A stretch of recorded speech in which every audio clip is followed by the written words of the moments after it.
دایک و باوکان بە هۆشیارێکی باشەوە منداڵەکانیان بنێرن بۆ قوتابخانە و مامۆستایانیش کەشێکی وا بڕەخسێن کە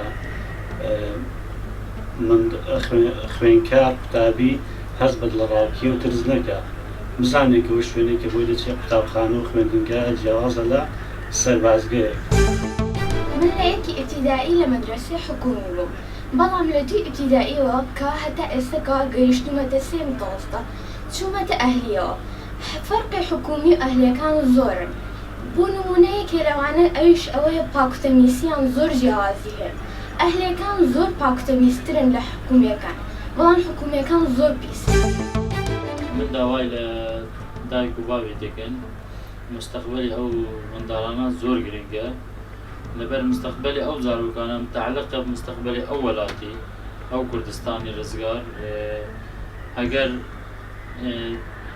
ئەگەر ئەو باب و دایک باش ئەو منداڵی فێری تەربیە و ئەدەبی و ناو قوتابخانەی بکرد و لە بۆوان شتێکی مساعدی یارمەتیوان بکەن، قسووری لە بۆوان نەکەن، ئەوە شتێکی گەلێکی باشە.